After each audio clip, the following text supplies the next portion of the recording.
This is Rubab.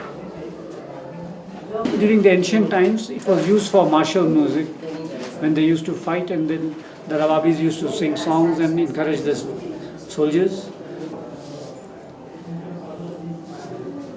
This is a sarod, and it has been developed from the Rubab which you just saw before by my ancestors.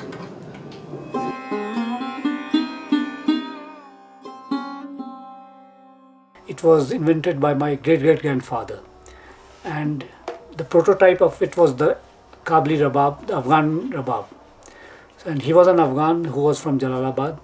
His name was Niamatullah Khan. So he migrated to India. He was a horse trader. He used to trade in horses. An undated photograph shows Niamatullah Khan facing an open future sometime in the second half of the 19th century. We have some well-documented information about Niamatullah's life.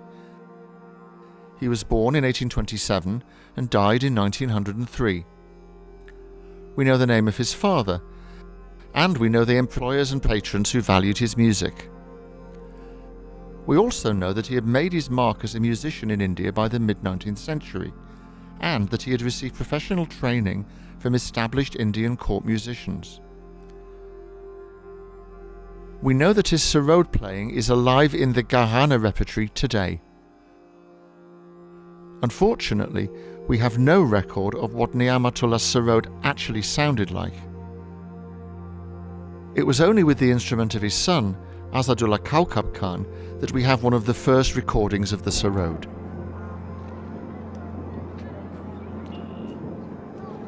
To get an idea of the significance of Niamatullah's innovation, we have to go back to Kabul, where the sound of the Rubab is still present today, just as it was in the 19th century, when Niamatullah was about to take his instrument to India and to merge two musical worlds. It is here in Afghanistan that the threads of a diverse family history come together. Kabul is a place that holds many memories, and a place where the musical connection between India and Afghanistan is particularly marked. Rubabs are made and played here, just as they were played by the Pashtun musicians centuries ago.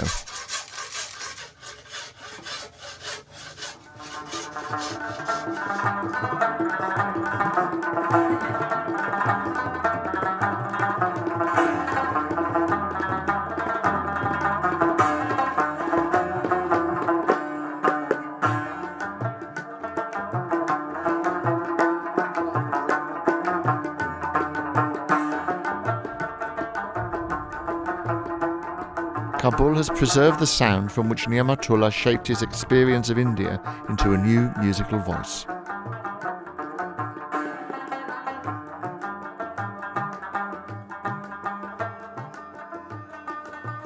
So this Niamatullah Khan wanted to learn Indian music, and he could play a little bit of Rubab. So he went to the grandson of Mia Tansen, the legendary singer of Akbar's court, and said, I want to learn Indian classical music on Rubab. And he said, look, he said, no, if you want to learn Indian classical music, you have to learn it on some Indian instrument. And because Rubab is not suitable for it because of its limitations. It has only just 1.5 octave and things like that.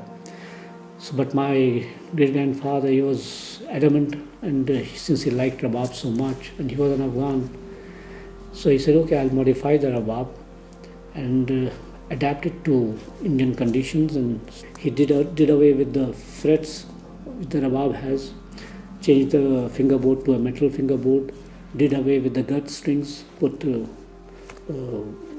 steel strings, and then he learned the music from this man, Basat Khan Sahib.